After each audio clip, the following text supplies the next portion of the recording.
All right, we're at the minute, so I think we could get started here. What do you think, Nick? Sure. Awesome. Hey, everybody. Thanks for joining this session of Data and Chill.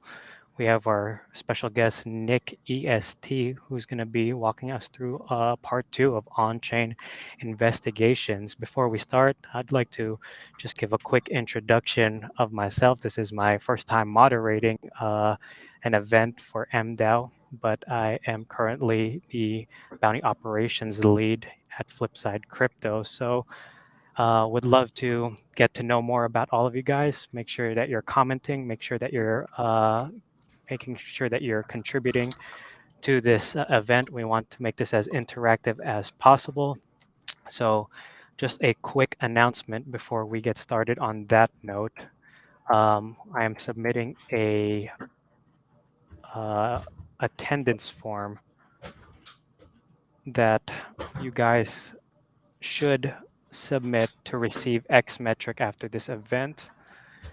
There is an attendance form that you guys should submit.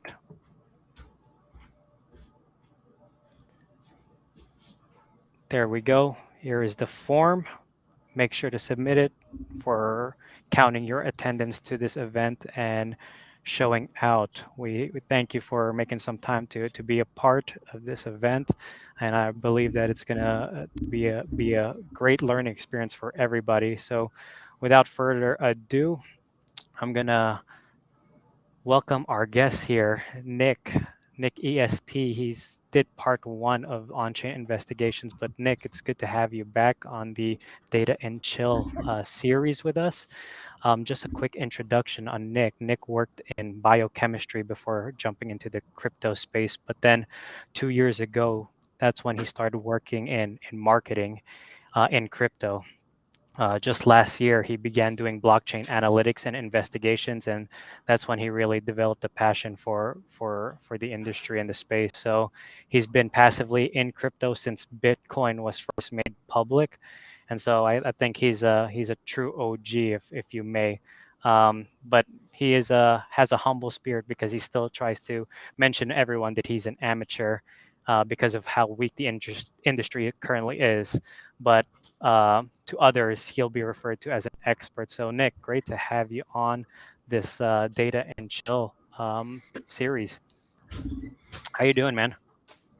Good. Thanks for having me on again. I really enjoyed doing this the first time around, so I'm happy to refresh everybody that may be coming here for the first time and try to not repeat myself with people that are here for the second time. So the main thing that I try to show people with how this work can be done is that whatever you're analyzing in blockchain data, whatever you're trying to find as far as financial transactions go that are happening with any cryptocurrency on any blockchain, there's some element of transparency to everything that's going on. That's true. The ledger is supposed to be, in theory, totally public or mostly public or semi-public.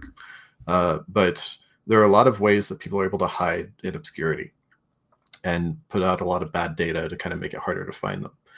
So one of the ways that I found to make that task easier when you need to find something specific on a specific person or a specific company is to build out either a timeline of what you know about the company or the person, or build out a series of unique identifiers is the term I want to use. It's anything that is so unique to that target that you're investigating that you're able to link it to them and create a series of those unique identifiers so that this gigantic data set of all these public ledgers, you can narrow the field of view until you get to a manageable number of data points that you want to look at. So some of this is attribution, things like looking up someone's Twitter to get their .eth domain that they registered. That gets you a wallet address that should be associated with them.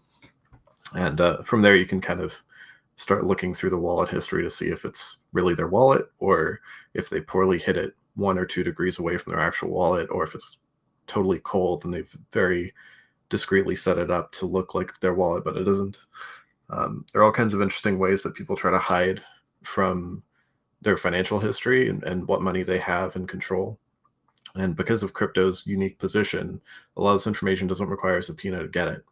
So I think stacking up open source intelligence methods with data analysis is a really, really strong way to learn very interesting stuff that people don't necessarily want you to know about them. Usually what you see in companies, as we've learned recently with FTX and Alameda Research, and which I've known since I started talking about them, there's always stuff that companies release publicly as PR, public statements, marketing information.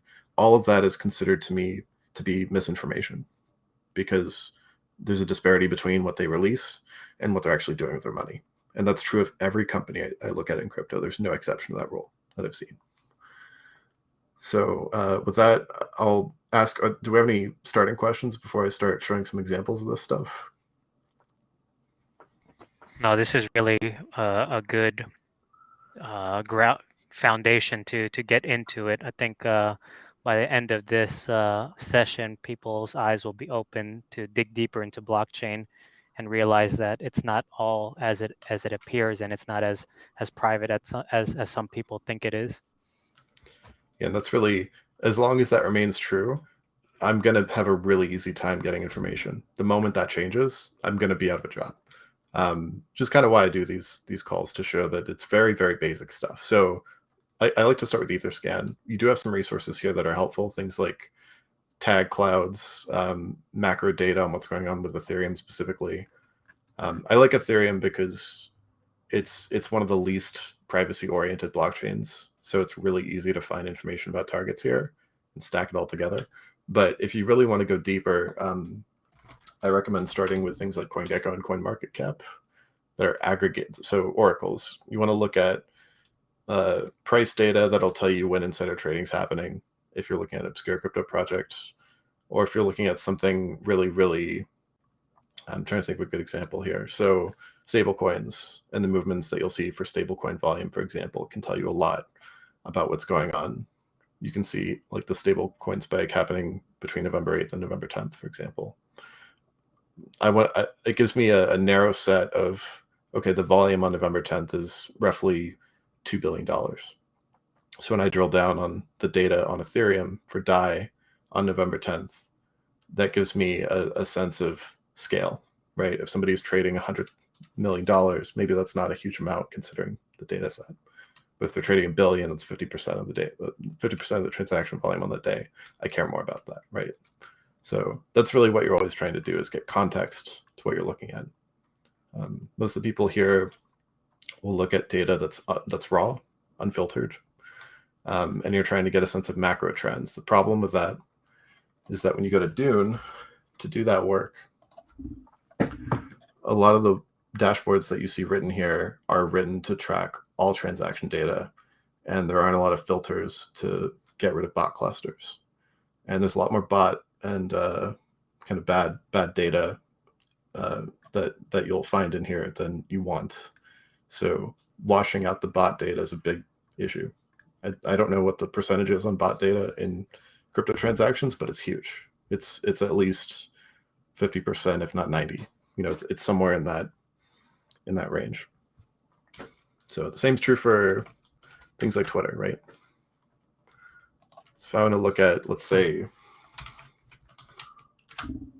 someone topical, he doesn't really have 1 million followers, right? We don't assume that all of these people are in fact true followers of this person. But if I want to get a sense of the spread of people following him, I'll look at this chronologically, and I'll see who started following him when he first got this account and nobody knew who he was. That'll get me a list of his friends, possibly his coworkers, his bosses. This is leaked to the internet, and then I can build out from here.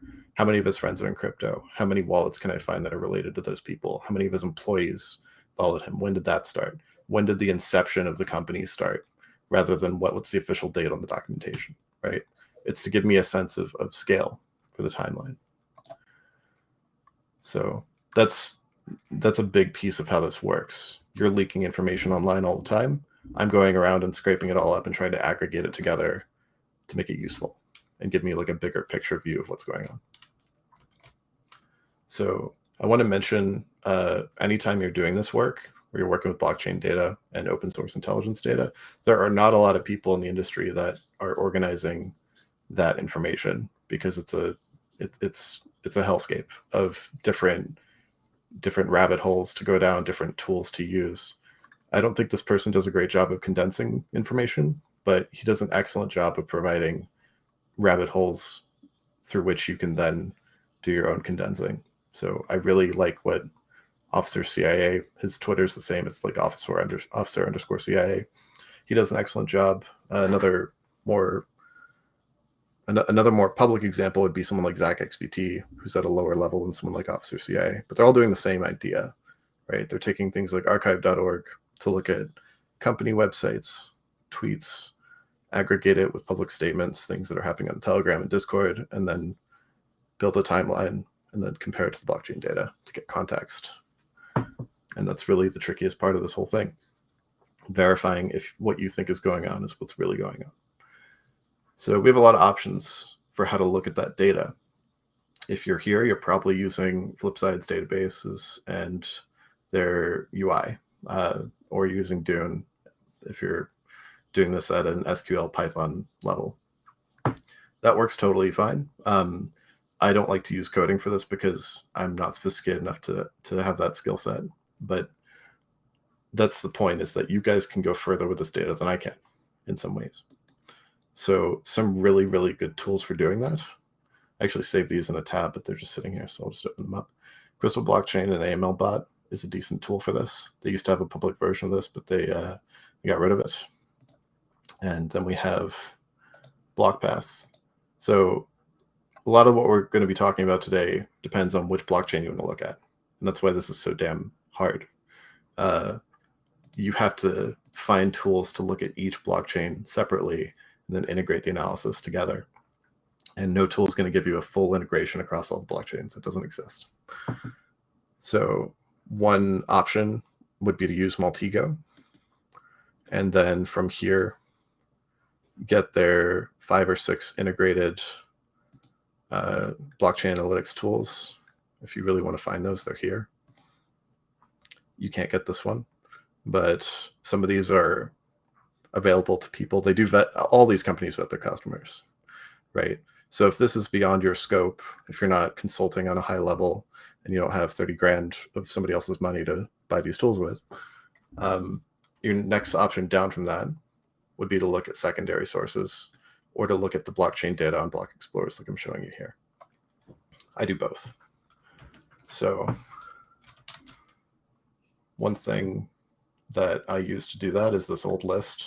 This is incomplete, but I highlighted 5 of these tools that I like to use. I like to use DBank, DeepDAO, and then I'll use Nonsen, Etherscan, and sometimes VC Insights are useful.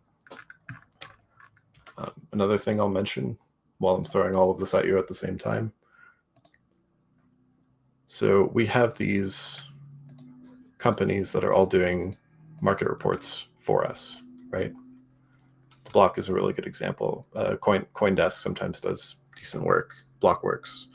They'll publish reports on things that are going on in the industry using data that you're all familiar with. Sometimes this can be helpful for getting day-to-day insights that you haven't noticed yet. Sometimes it's helpful because we can look at the failures in these analysts' ability to analyze this information correctly. That's always fun. Especially true if you're doing cybersecurity work and you want to look at audits on smart contracts. That's something I don't get into personally, but you'll see a lot of these macro trend data sets that these people are working with are deeply flawed in the methodology for analyzing. And I've mentioned why that is. Part of it is bad data, which they're not filtering out of their analysis. Part of it is they have really weak metrics. They're not looking at the right indicators. So some people do a really good job. I shout out Deribit. Their insights section is excellent. Deribit does a really good job. I don't usually say that, but if you want to look for other useful people that have access to tools that you don't, I do recommend looking here. So Chainalysis, Elliptic, and CipherTrace, and TRM Labs are 4 of the biggest analytics companies in crypto. They all produce reports. And there's also, I could mention the other auditing companies like SlowMess doing smart contract audits. They produce reports as well. if you don't want to go and read a million reports from all these different companies, find something that you want to ask a question about, like sanctions, for example, and then go look at their blogs and search for that.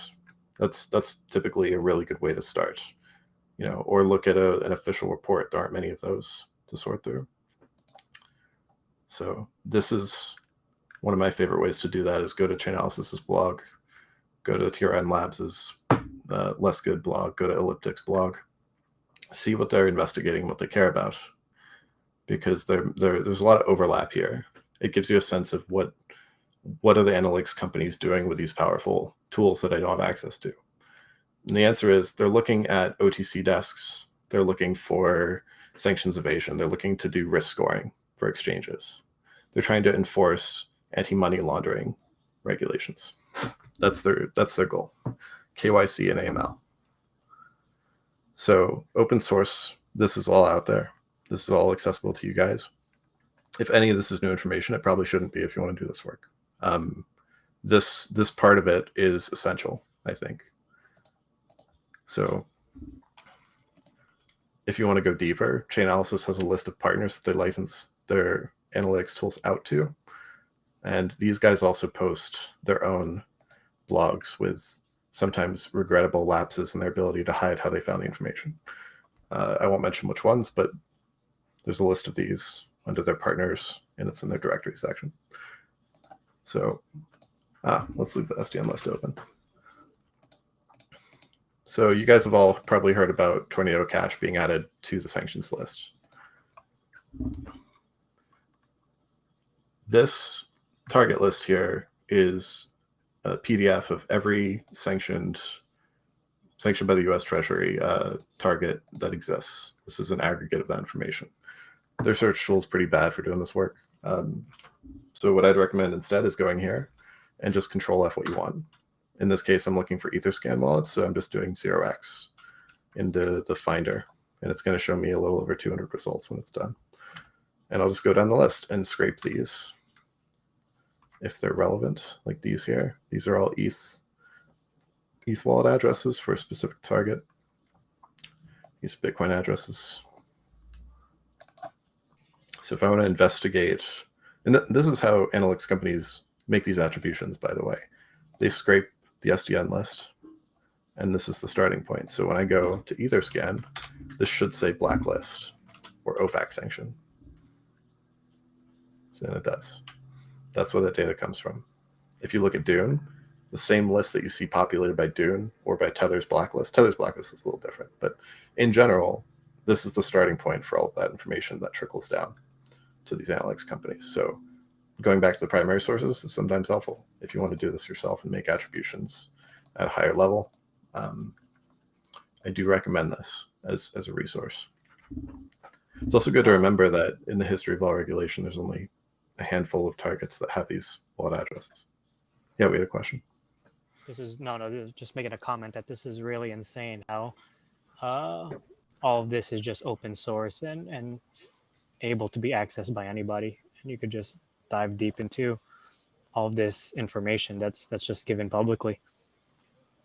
Yeah, and there's really no limit. I mean, I'm cherry picking a couple of things that I find helpful.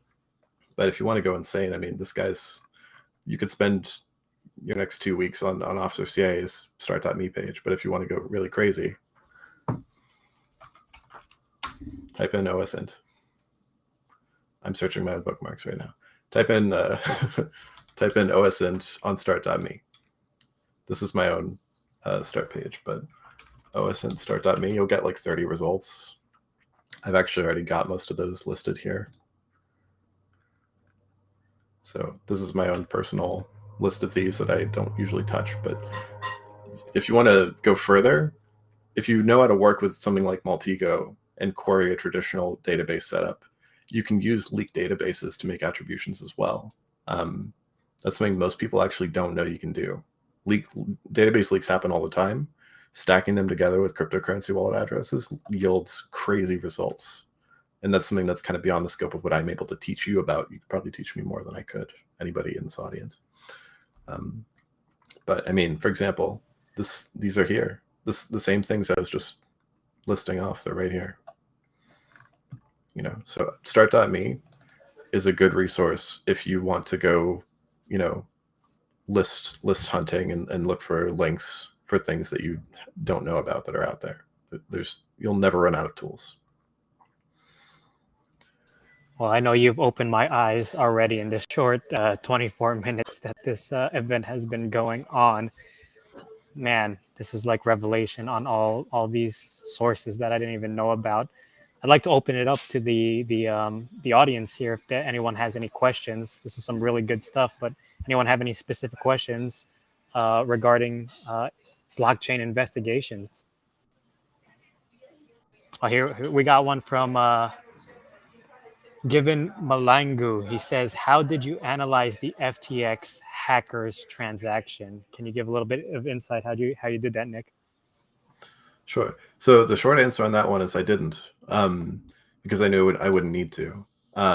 Basically, when it comes to FTX and Alameda research, most of the work that I've done on them has been before November 8th. And the reason for that is when the hack, I'm putting up air quotes, happened, and when all the market crashing happened and the stuff that's been coming out the last few weeks about what's going on there, I know that work is already being done. So I don't want to go data mining there and kind of waste my own time on a topic that I think everybody in the industry is looking at right now. That being said, the other reason I'm not is that this information is getting leaked by ex-employees and the court cases that are going on about it, and more information is going to come out anyway. So I'm kind of waiting for that to drop. Same, for example, the Celsius customer list that got leaked. If I had analyzed Celsius for 20 hours, that list coming out might make me a little upset, right? That's not the case, but there have been cases where I do work and then I go and find something that somebody else did. And it's like, why did I do that? Why didn't I just wait? Or why didn't I do more digging on secondary resources? But if you want me to talk about FTX and Alameda research, I can. It's a very complex topic that I can't use to teach you the methods that I want to teach you in the scope of this call. I'm sure that's going to be a huge rabbit hole that we'll have to dive into at another time. But here's another question from Crypto. He says, bad data in Dune because the people do not know how to properly create the dashboards. So he's asking, is the bad data in Dune because they're not creating dashboards properly? They're not utilizing proper SQL, things like that. What's the reason for bad data in Dune? Well, I think they're doing it properly, but what is your definition of proper, right? So I use Twitter as an example for this, right? Like when you go to somebody's Twitter account and you see they have 1 million followers, do you assume they have 1 million followers? Well, the data says they do. So if you're analyzing that data, that's your data set. And if you want to graph out the trends in that data, you'll probably see some bot spikes in there on certain times of certain days. But it all depends on how far the analyst wants to take the analysis. How much time do they want to invest writing that SQL code? Most people don't want to go that deeply with it. The point of SQL and Python and Dune is to look for macro trends or look for smaller data sets. And most of the time it's like, looking at an entire blockchain's data for a smart contract or something. So it's not their fault. It's just you need a reason to do that work. And honestly, most people in crypto that pay you to do analytics or analysis on their data, they don't want you to filter out bad data because it's not good for the marketing department. Does that make sense? Like sometimes the marketing department has a hand in crafting that bad data. So you could be undermining your customers if you release information that's damning about their, putting in a lot of wash trading, or maybe some of their exchange listings have really poor depth, but they want to make it look like it's more, so they dump a bunch of tokens on the market. There's all kinds of ways they can manipulate the data to make the project look healthy. And since I worked in marketing briefly before I started doing this work, I think I got a good take on both sides of what's going on there. But most people, they don't know that. Really good answer there, Nick. Here's another question from Given. He's asking, is there anything interesting tracking ENS addresses? I would assume not much, since people are aware it would be easy to track those. So is there anything tracking ENS addresses? Oh, there's so much. So you'd actually be shocked how easy it is to overestimate people's feelings about ENS and privacy. In general, people think that they can do something really, really silly to hide from this. So I'll take an example. Since we're on YouTube, Coin Bureau is a channel that some people here might know, be familiar with. If not, you're on YouTube, look up Coin Bureau. So Guy.eth is the official wallet for Coin Bureau, right? They've registered the CNS. That's them doing that. Now, if we go back to the first transaction that happened for Guy.eth, what do we find? This is the gas provider for Guy.eth. It's on an old wallet. Someone that works at Coin Bureau has a hit BTC account. Also, this account is started around the same time the channel was, so that tracks. But this is where you start finding employees. I forget which one, but one of these, I've actually already done this work. So I'm actually considering publishing this. So I may not share a lot about this, but I've proven that Guy.eth has taken money from marketing teams in the past. It's just 2 or 3 degrees away from this wallet. But if you keep walking back the wallet, like you'll find employees from Coin Bureau here. And this looks like an exchange wallet, so we don't care about it.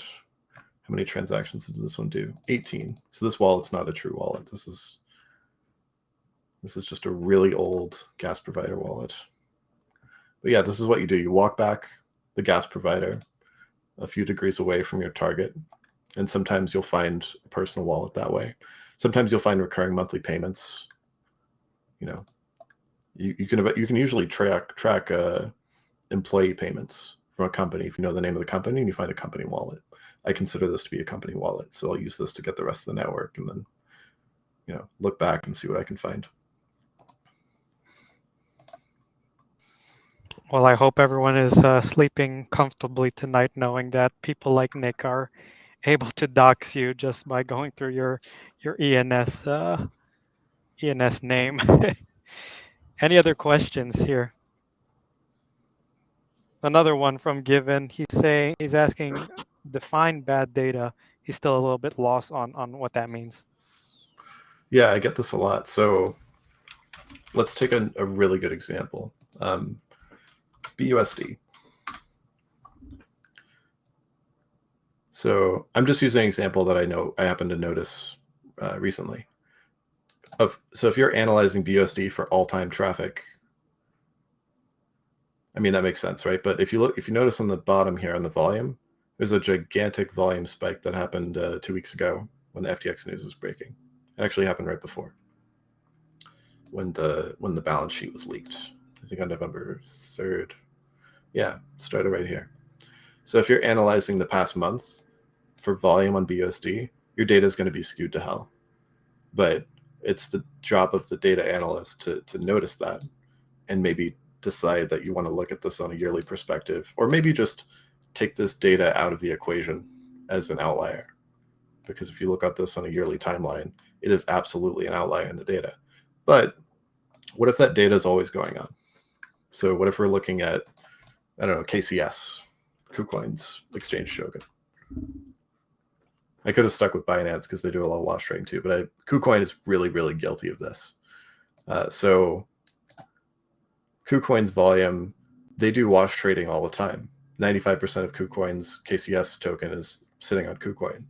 There's a lot of bot trading that happens there. It's actually built into the platform for customers to be able to do it. But KuCoin also does other shady stuff that I won't bog down the call with. But the point is, exchanges, when they control the supply of the token, a lot of traditional schemes occur. So things like selling order flow, trading against your customers on trades, stacking the order books with bots.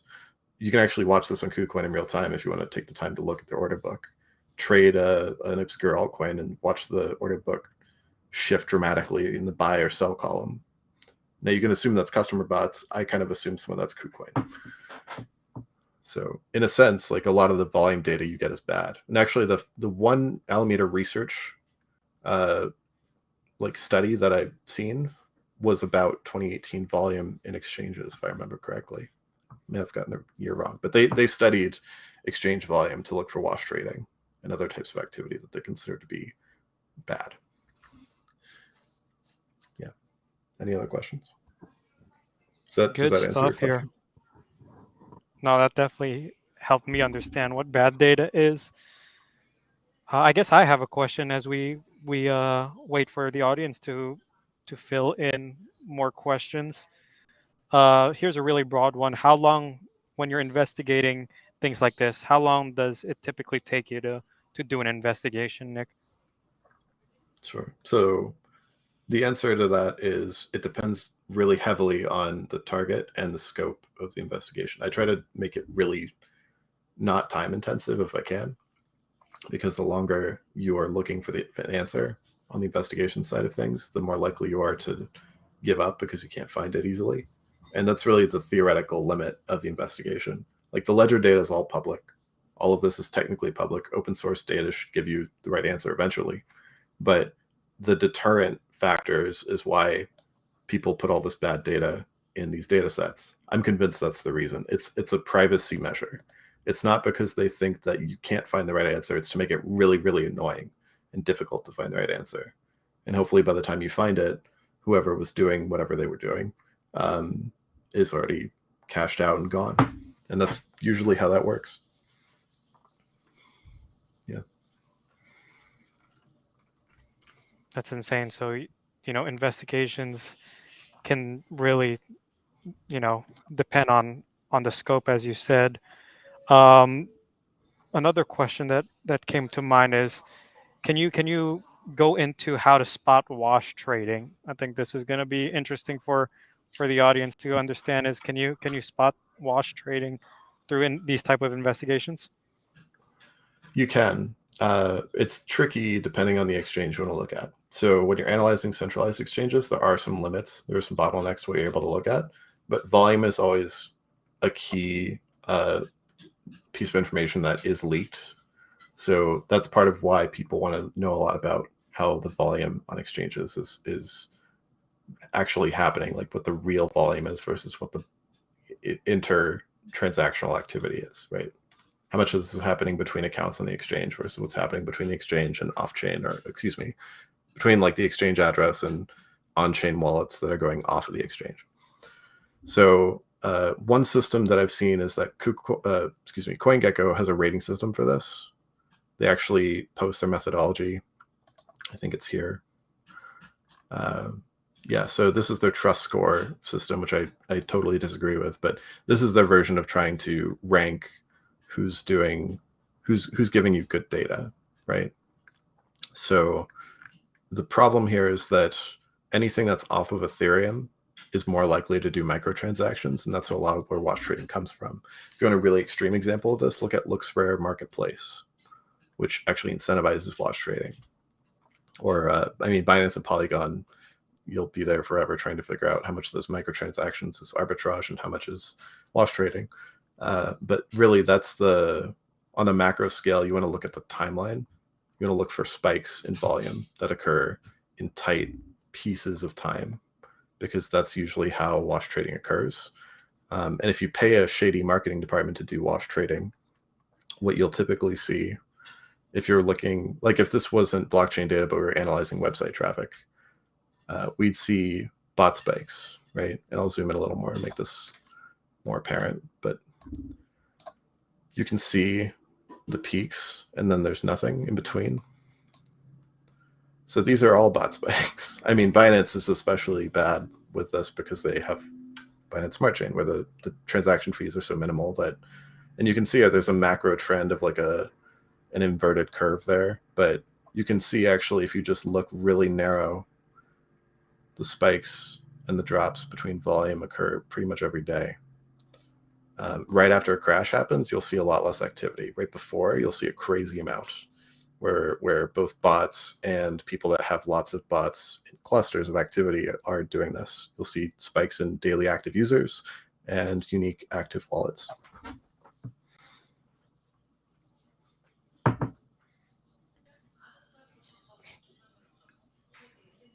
Do you have We any more got another questions? question that came in.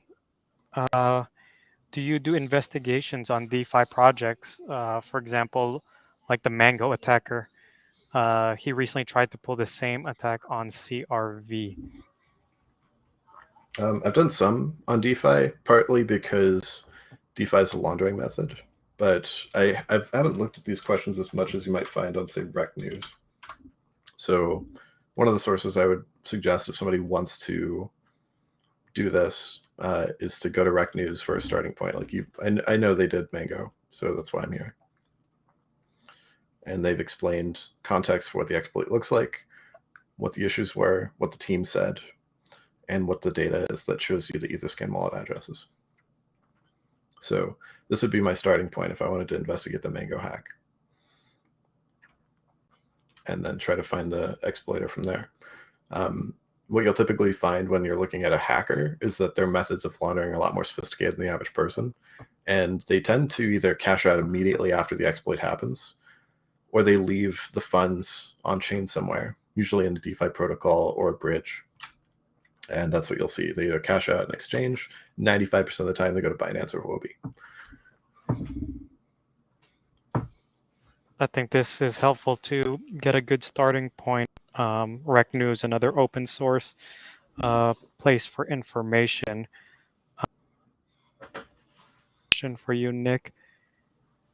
What is a really ideal situation for finding someone's wallet? What would be the perfect scenario for that? Then we'll get into a audience question. The ideal scenario is that they leaked it on Twitter. So I showed this in my last call, but I'll do it in just 10 seconds here. Justin Sun, at different points, has had different Twitter descriptions here. At one point, he had justinsun.eth here. So he leaked his wallet address. I take it here. And now I've got Justin Sun's wallet. And from here, his OPSEC's horrible. So he might only have 29 transactions on the Ethereum side of this and then a bunch of transactions on the ERC20 side. But I can actually just use his transactions and look for counterparties. Here's another labeled Justin Sun wallet. Okay, now I've got Justin Sun's main wallet where he does all his actual trading. And from here, I'll find about 20 other wallets. So that's the answer, is because of that small leak, I've got everything I need. And it's not the only way you can get the answer, but ETH Leaderboard is a really excellent resource for this as well. Somebody actually scraped ETH Leaderboard recently and tweeted the spreadsheet files. You can find that on Twitter, just to demonstrate how easy it is to get wallet addresses from .eth domains on Twitter. Any of these people are doxxed. There's over 100,000 names here. Which again, I would assume heavily botted, but high value targets are probably easier to get more info on. Just start here and walk it back to Etherscan and go from there.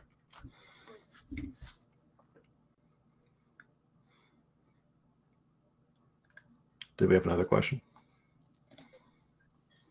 I guess that segues a little bit more into profiling tools and tips. Can you mention a little bit about wallet profiling tools you use and tips on how to do that? Sure. So one tool I want to mention, I'm actually going to dig it out here. I may already have this up, but I really like anti-analysis.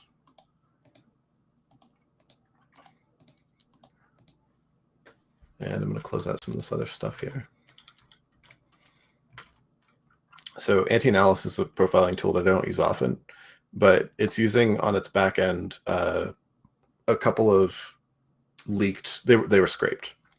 The person that started anti-analysis scraped Crystal blockchain, and then they scraped Elliptic, and then they aggregated that into a list, and it's now free on the internet for anybody to use. Those companies are not happy about that, so this tool may go up and down. There's a Tor version of this that I'm not linking to right now, but that's also available. I like this because it gives me a database I can't usually get access to help profile. So they're concerned with risk scoring. So what they do is they take OFAC sanctions, which are mostly public, and then they take other things like Elliptic's watch list, alt-right activity, which is not public, and they aggregate those together to generate a risk score for exchanges accepting customers. The other thing they do that you can't access, unless you have Chainalysis Reactor, is geolocation data on your targets. Chainalysis has that. They say they don't. They do. So I would recommend, if you can't get something as high level as Chainalysis Reactor to do geolocation data, use this to get information on where in the world your target is and how risky their funds are. This tells me this is a mixer address because of the equal amounts and the fact that it's generating different risk scores. And these two wallet addresses that I chose as an example, I actually put them into both BlockPath, which is another pretty decent profiling tool, and I put them into Breadcrumbs. This is from my public demo, which you can find in the methodology document that you all have access to. This is totally public. I chose two addresses that I suspected were either mixers or exchanges. They're up here. And I plugged them in to anti-analysis to try to understand what's going on.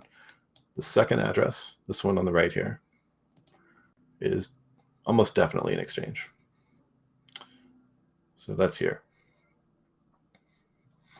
And probably a shader exchange, considering the amount that's blacklisted. This is probably a mixer. So if I were to label those on my graph, that's what I would put. Unknown exchange, mixer. That's a decent profiling tool. Another that I really love. Yeah, please. No, I'm just saying I got to start bookmarking all of these links because this is really helpful to understand all the tools that are out there in the space already. You mentioned a little bit about mixers in the previous couple minutes we were discussing. I have a question for you about that. How do you work around techniques like mixers and doing some investigation? How does that usually stump you when you come across a mixer address? It can, if the person used the mixer correctly. The thing that's easier than it should be in crypto when you're looking at this data is that most people do bad OPSEC when they're doing things that they think are private that aren't, and that includes using mixers. So when you go, when I used to do this before Tornado Cash got sanctioned, I would take Tornado Cash's address from Etherscan, any of the relayer addresses. I don't really care which one. I would take, let's do, was there 100 ETH? That's the most common. All right, take this, plug it into a tool like Nansen. And the short answer is, if the person waited a long time between when they put the money into the mixer and when they pull it out, then I can't find the money. This is actually, I guess you could technically call this a relayer network if we're talking about Tornado Cash, but CoinJoin, any of those other tools, the mixer's only job is to mix up your funds with other people's. It doesn't really stop you from withdrawing them 5 seconds after you deposited the same exact amount into the mixer, thereby making it really easy for me to find you if there's only 10 other counterparties on that mixer. Even if there's 100, if you put in the same amount and then withdraw it a minute later, a day later, a week later, those are all narrow enough data sets that I can find you. So if you wait a month or a year, I probably can't find you. The mixer worked. You did the right thing with the mixer to make it work.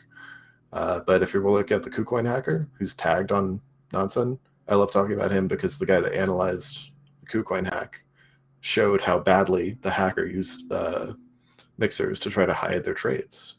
There were only 2 possible people in the mixer's traffic on that entire week timeline that could have traded that much volume. And they just had to look at one other guy's wallet to make sure it wasn't them. And that's how they found the KuCoin hacker. It's really dumb stuff like that. They stole hundreds of millions of dollars, were immediately caught because they didn't know how to use the mixer. So sometimes it's volume dependent. Sometimes, yeah, the mixer works.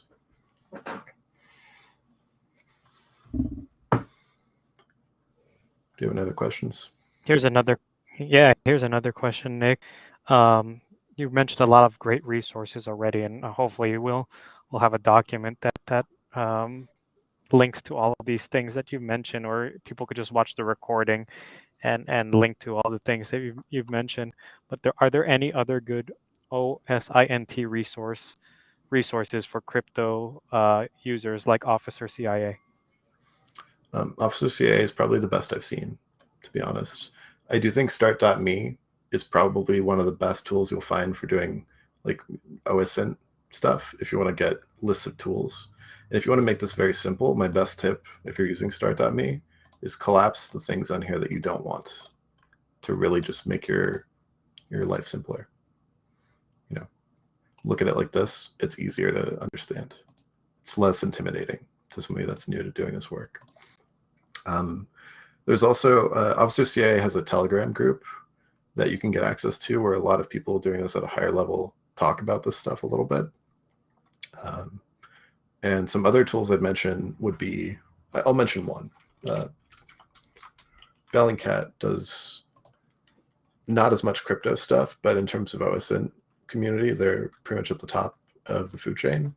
So they usually track things like, things related to journalism that are investigating war crimes, things like that. Another one that I mentioned that's in the document that I sent out is forensic architecture. This might not be directly correlated to crypto finances, but eventually I'm convinced these guys are going to be working on those questions, because this is at a high level, ideally what crypto investigations will eventually look like. They'll be this sophisticated. They're not right now. They're much lower level, but this is kind of the ideal scenario for an OSINT investigation.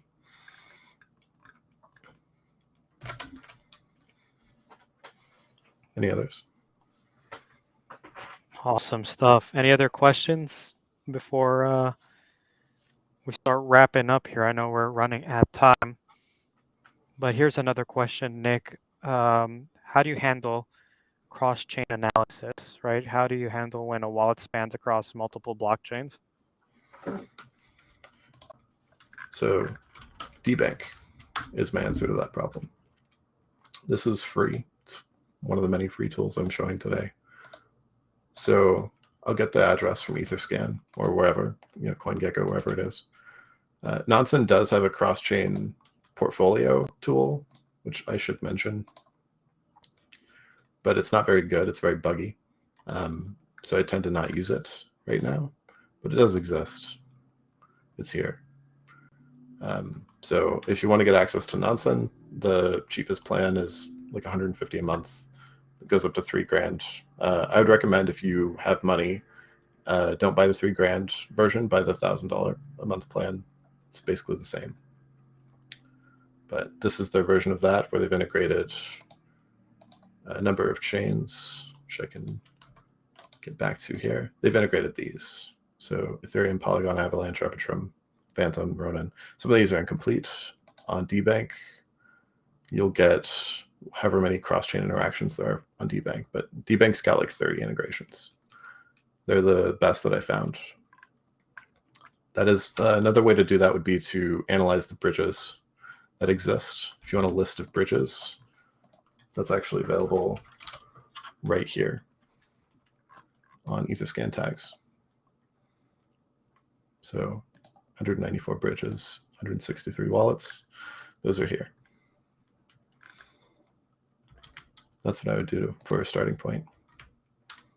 And you can also graph them, but that runs into some problems. Do you have any other questions before I continue? I don't know about this audience, but I'm just bookmarked DBank because that was another great starting resource. Thanks for that, Nick. Sure. Any other questions from the audience? If not, I know we're about to run at time, but here's another question, Nick, as we start to wrap up.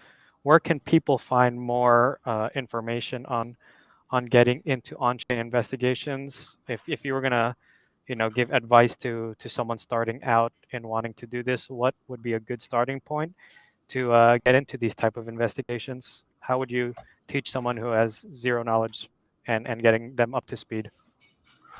So there's kind of a scale in my mind of what's difficult and what's easy. These are some of the ways that on-chain data is going to be a hassle.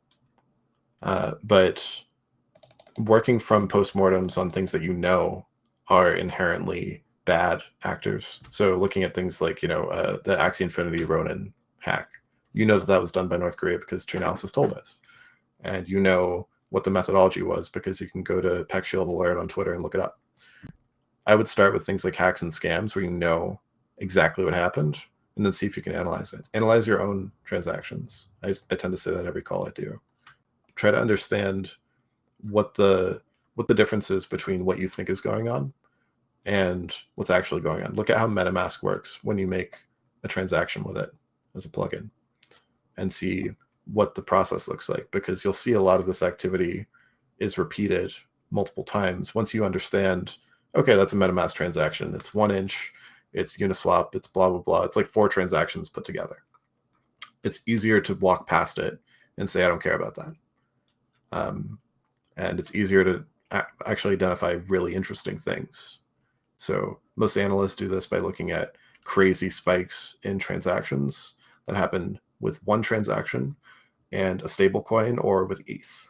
Everything else is just white noise to the analyst. And I think that's a terrible way to do that. There's so many ways that people try to hide moving large amounts of money around that people just don't think of. So another thing I would mention, if you guys want to do this, I'll pick a random transaction because it doesn't really matter. But go to the analytics section on Etherscan itself. This is not my preferred way to teach about this, but there is a lot of information here that is very simple and easy to understand. Once you understand that a 1-day spike that goes way up here and then drops back down means that this wallet is the intermediary between 2 other wallets, or that there's a bot spike happening there, and you find 10 wallets all doing the same exact thing on the same day. Once you understand that that's a cluster of bots doing the same thing, it gets pretty interesting. So it just depends on what you want to look for and how much time you want to sink into learning about it. But you can get as specific or as general as you want to get answers. So analytics section on Etherscan. Or follow me on Twitter if you want to watch me never tweet. But I'm easy to get a hold of if people have other questions as well. I don't know about this audience, but I know that I will for sure start following you on Twitter. And why don't you, drop your Twitter handle while you're talking about that, and let the people know where they could reach you and get to understand more about investigations if they want to learn more. Sure. So unfortunately, this is my Twitter handle. I never intended to stay on here, but yeah, that's my Twitter handle, Fanatical Hodler.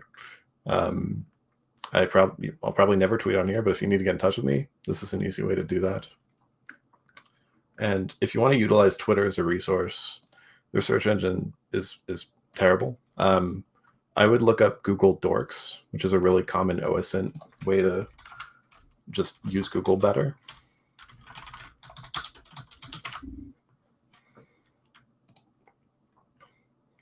Gives you a sense of how to analyze what Google is able to do, right? So if I want to look up twitter.eth,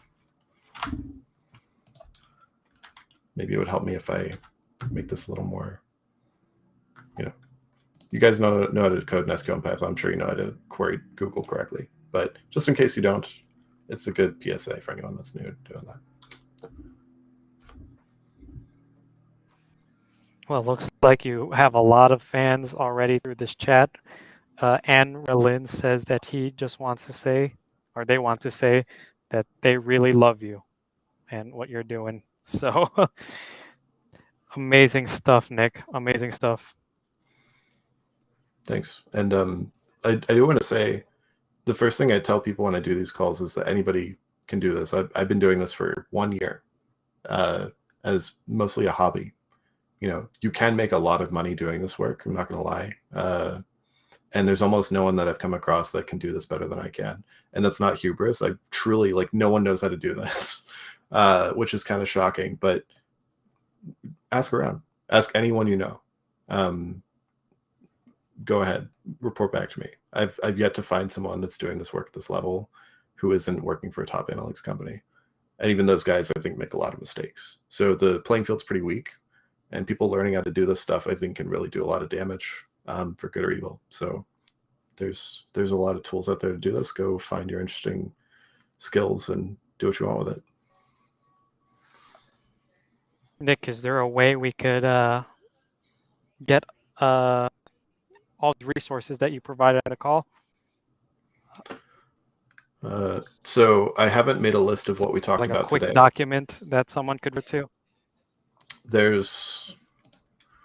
So the methodology document that I linked is probably the best. Every link in that document is important. There's also the source index that I might have sent you. If not, it's here. The 3 documents that I've sent to the presenters for today's call they can all be public. We will link you guys these documents because I know it's a lot to digest. I know it might be feeling like you're drinking from a fire hose, as they say, and 1 hour would never do this enough justice. So I know I have a lot of homework to do after this event because, like I said, you've really opened my eyes to how deep you could go down that rabbit hole of on-chain investigations. So thank you, Nick. Sure. Do you have any other last minute Awesome. Well, questions if or there's no comments? other questions, if there's no other questions from the community, I think we could start wrapping this up. I do want to make a couple quick announcements. Thank you all for joining this session of Data and Chill. Just a couple quick announcements that there will be a live course that is currently happening, but the next live course that will be happening will be on January 9th. So mark your calendars to make sure that you are getting ready to apply and be a part of the next live course, January 9th. We also want you guys to know that there are a lot of sessions and a lot of other Data and Chill series that we will be doing. Nick is just a great example of the top tier guest that we have on the Data and Chill series. Next week we will be having a Twitter space on the FTX fallout.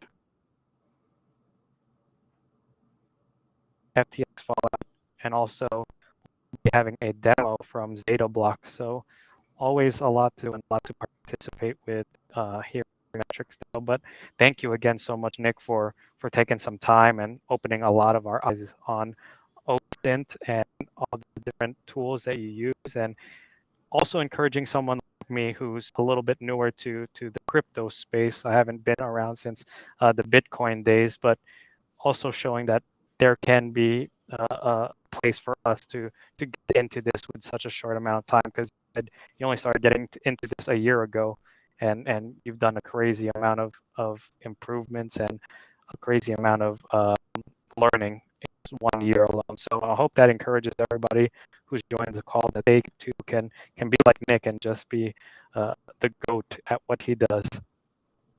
Before we wrap up here, I just want to say, is there any closing remarks or anything you'd like to leave us nibbling on before some of us who are going Thanksgiving break this coming weekend? Is there anything you want to leave the viewers with as we chew on what we have feasted on here today with this session? Sure. I don't usually recommend this, but if you want some examples of case studies that I've done, I've been doing calls about this since February of this year. So I've done like 25 or 30 of these for Global Coin Research. They're all on their YouTube channel. The first 6 don't have screen shares, so they're kind of useless. But the rest are totally free. They're sitting there. I use Nonsense most of the time, and I talk about some of the other tools that I may or may not have touched on here. If you guys have questions on specific targets that you want to look at and you don't know where to start, DM me on Discord or on Twitter. I don't care. I love doing this work, and I love showing people really how simple this is. Because the hardest thing to impart to anybody that's actually listening to this right now is that there is no competition. The competition is on Twitter. The people you see on Twitter analyzing the stuff poorly, that's your competition. So if you find the right answer to a question that nobody knows the answer to, go back and listen to my talks on GCR where I talk about Alameda research pretty much every 2 weeks for that entire run of me doing those calls. The reason I've been talking about it for such a long time is that you find Alameda research fragments all over Nonsense or Etherscan or whatever tools you're using. It's like finding styrofoam in the ocean. So there's really no end or limit to what you're able to gain as insight once you are able to trust that you're doing it correctly. And I think that's the trickiest part, is trusting your insight and verifying it.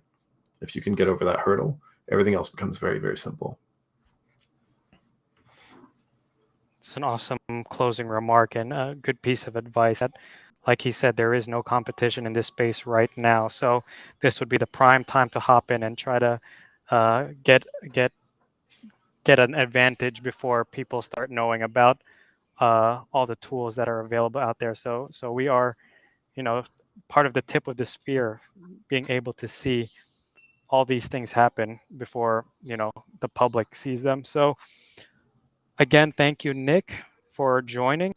If there's no other questions from the audience, we want to thank you guys again for joining this session of Data and Chill. We'll catch you next time at Metrics DAO. I do want to say, please fill out that attendance form that is in the chat so that we can drop X metric to you guys for attending.